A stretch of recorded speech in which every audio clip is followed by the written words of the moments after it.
If you recall, I said there was one last thing that I wanted to share from this book. And we're definitely going to go there, and this is something we're going to look at, but I kind of need to ask a question and then kind of we'll get there as the video progresses. But let me ask you a question. There are many places in Scripture where God commands people to go and kill other people, and you think that's kind of cruel. So that's the question.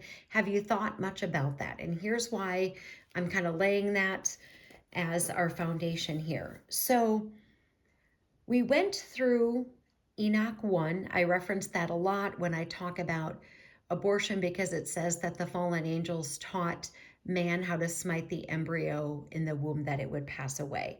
And then the second book of Enoch was because a Christian scientist said that there were 10 levels of heaven. Now, I'm not saying there is. I'm saying he said we can't get there with the canonized scripture verses that we showed, but that's in the second book of Enoch. We didn't do the third book of Enoch. It was sort of too many magic mushrooms, for my opinion. We didn't do that.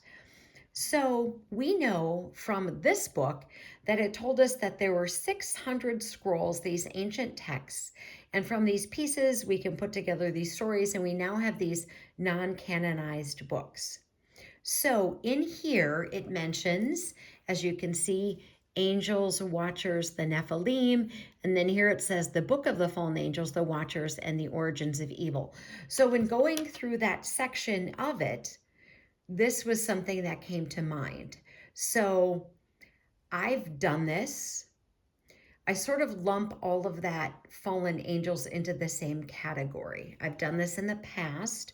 I think that UFOs, I think they're all fallen angels, etc. So I lump it all together. But from looking at these particular sections on the watchers, the fallen angels, Nephilim, etc., I think we can see scripturally that they're not all the same. So that's where we're going to go to. So let me just kind of share a couple of canonized scripture things with you. So in Genesis 6, when it's talking about the wickedness of man, it says this in Genesis 6:2, that the sons of God saw the daughters of men, and they were beautiful, and they took wives for themselves of all whom they chose.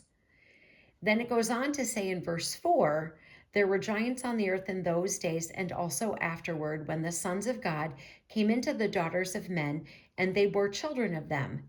Those were the mighty men who were of old, men of renown. So twice there, it references sons of God. And it says daughters of men, and then it says giants and the mighty men of old, the men of renown. So I sort of lump them all together in my head and think of them as the same, but clearly the giants are different from what is referred to as the sons of God. And we're going to go there. Now, I don't know when we're going to go there, but we're going to go there and we're going to see if we can figure this out scripturally. Because the question I asked you at the beginning was there are these places in scripture where we see God saying to kill this particular group of people. Is it because it says there were giants on the earth in those days and also afterwards? Is it because those other groups of people, are they from the fallen angels, the Nephilim? It's a question.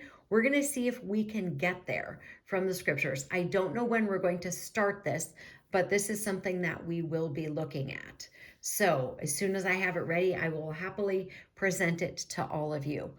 Armor up, we ride at dawn. May God bless you as always. Have a great day.